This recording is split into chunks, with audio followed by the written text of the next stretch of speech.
నా యొక్క జీవితంలో జరిగిన సంఘటన మీకు తెలియచేయాలి అని నేను అనుకుంటా ఉన్నాను. నేను దేవుని సన్నిధిలో, దేవా నీవు గనక నాకు ఒక మగబిడ్డని ఇస్తే అతనికి స్టీవ్ అని పేరు పెట్టుకుంటాను, తన్ని నీ యొక్క పరిచర్యకే నేను అప్పగిస్తాను ప్రభువా అని నేను దేవుడి దగ్గర కన్నీటితో నేను మొరపెట్టుకున్న తర్వాత అదే నెలలో నేను కన్సీవ్ అవ్వడం జరిగింది. నాకు డిసెంబర్ నెల డెలివరీ డేట్ ఇవ్వడం జరిగింది.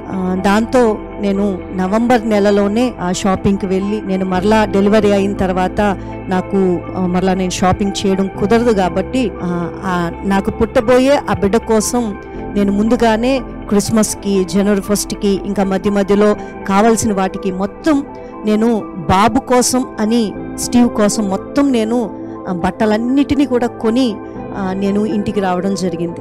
నాకు డెలివరీ టైం దగ్గర పడింది. డెలివరీ అప్పుడు నాకు బిడ్డ పుట్టిన తర్వాత ఆ బిడ్డను కొడతా ఉన్నారు, ఏడవట్లేదు అని డాక్టరు, స్టాఫ్ అందరూ కూడా నన్ను విడిచిపెట్టేసి బిడ్డ దగ్గరే ఉన్నారు.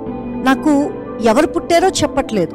నేను వెంటనే నా బిడ్డ మీద నుండి ఉన్నటువంటి బిడ్డను నేను చూసేసరికి నాకు అర్థమైంది కొడుకు పుట్టాడు అని. వెంటనే నేను నా ముఖాన్ని తిప్పి వేసుకుని నేనొక్కటే, నా కళ్ళు మూసుకుని నేనొక్కటే అన్నా, దేవా నీకు వందనాలు, నేను కొడుకుని అడిగాను, నువ్వు నాకు కొడుకుని ఇచ్చావు, చాలు ప్రభువా, ఆ బిడ్డ బ్రతికినా బ్రతకపోయినా నాకు అనవసరం. ఈ మాట నా హృదయంలో నేను అనుకుంటా ఉన్నాను. ఈ మాట పూర్తవగానే బిడ్డ ఏడ్చాడండి. నిజంగా దేవుడు ఎంత నమ్మదగిన వాడు, అసలు ఎంత మనసున్నవాడు. అసలు ఆయన తన పిల్లలను ఆయన పరీక్ష చేస్తా ఉన్నాడు. మనం నమ్మదగని వారం అయినప్పటికీ కూడా దేవుడు నమ్మదగిన వాడండి.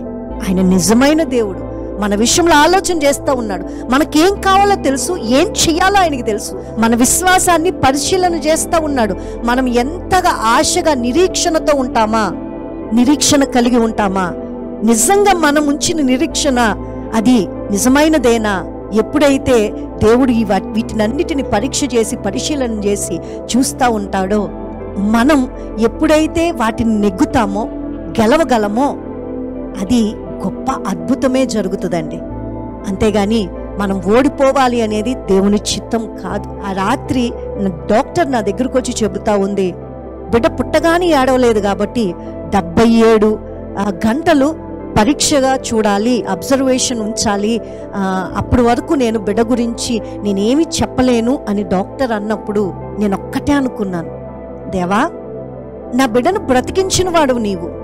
నా బిడ్డ 77 గంటలు కాదు, 777 గంటలు అయినప్పటికీ కూడా నా బిడ్డ క్షేమంగానే ఉంటాడు, ఆరోగ్యంగానే ఉంటాడు, నువ్విచ్చిన బిడ్డయ్యా అని నేను దేవునికి వందనాలు చెల్లించుకుని కన్నీటితో దేవుని దగ్గర ప్రార్థన చేశా. నా దేవుడు నమ్మదగినవాడు. నా జీవితంలో జరిగించిన గొప్ప కార్యాలను దేవుని నమ్మిన ప్రతి వ్యక్తి జీవితంలో కూడా జరిగించడానికి ఆయన సమర్థుడు, ఆయన శక్తిమంతుడు. కాబట్టి మనం అడిగిన వాటిని ఎల్లను కూడా పొందుకున్నామని నమ్ముదాం. మనకు కనపడని వాటిని కూడా దేవుడు మనకు అనుగ్రహిస్తూ ఉన్నాడు, వాటి విషయంలో కార్యం చేస్తూ ఉన్నాడని నమ్ముదామండి. విశ్వాసం అంటే అదృశ్యమైనవి ఉన్నవి అని నమ్మడమే విశ్వాసం అంట. వాక్యం చెబుతా ఉంది. కాబట్టి దేవుణ్ణి నమ్మామా, కడవరకు నమ్మే ఉందాం. ఆయన కార్యం చేస్తాడు. ఆయన అద్భుతాలను జరిగించే దేవుడు, ఆయన శక్తిమంతుడు. ఎందుకంటే లాజరు విషయంలోనే అతడు చనిపోయాడు అని అతను సమాధి చేసిన తర్వాత 4 రోజులు అయిపోయిన తర్వాత ఇంక ఎవరు ఇతను బ్రతికే ప్రసక్తే లేదు అని ఒక నిర్ణయానికి వచ్చిన తర్వాత యేసయ్య వస్తే ఏంటి, యేసయ్య కన్నీరు కారిస్తే ఏంటి, ఏం లాభం? 4 రోజులు అయిపోయిందండి, కుళ్ళిపోతుందండి ఆ శవం.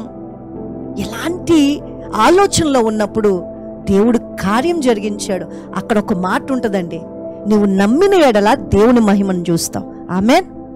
మన నమ్మిక పెట్టుబడి ఏంటయ్యా అంటే మన నమ్మిక.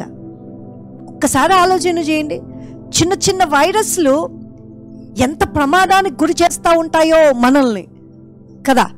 ఇప్పుడు కరోనా వైరస్ అంటే కంటికి కూడా కనపడట్లేదు. అలాంటి కంటికి కనబడనిదే ప్రపంచాన్నంతటిని భయపెట్టేస్తా ఉంటే, ఆవగింజంత విశ్వాసం ఉంటే చాలు ఈ కొండని ఆ సముద్రంలోకి వెళ్ళి పడమంటే పడుతుంది అని యేసయ్య అంటా ఉన్నారే. కంటికి కనబడని నలుసే ఇంతగా ప్రపంచాన్ని గడగడలాడిస్తే ఆవగింజ సైజులో ఉన్నది ఇంకెంత గడగడలాడిస్తుందండి? అవునా? ఆవగింజంత విశ్వాసం చాలండి మనకి. మన బ్రతుకులో అద్భుతాలు చేయడానికి, ఆశ్చర్యకార్యాలు జరిగించడానికి ఆవగింజంత విశ్వాసం చాలు. ఆ విశ్వాసాన్ని పెట్టుకుందాం.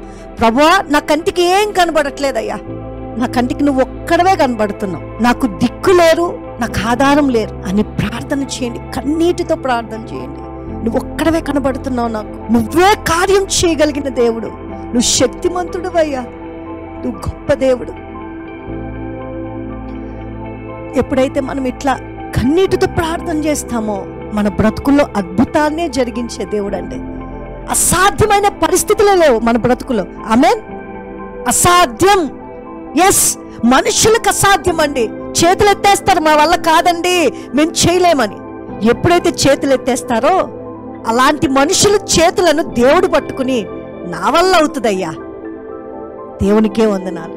కాబట్టి పూర్ణంగా దేవుణ్ణి నమ్ముదామండి. మన కంటికి నెగిటివ్గా మనం అడిగే వాటికి ఆపోజిట్గా ఎన్ని పనులు జరుగుతా ఉన్నా, లేదయ్యా నిన్నే నమ్మా, లేదయ్యా నువ్వే దేవుడు, నాకు నువ్వే దిక్కయ్యా అని మనం ఎప్పుడైతే ఆయన మీద పూర్ణంగా ఆధారపడతామో దేవుడు ఖచ్చితంగా మన బ్రతుకుని నలుగురిలో ఆశీర్వాదముగా సాక్ష్యంగా నిలబెట్టే దేవుడు. ఆమేన్.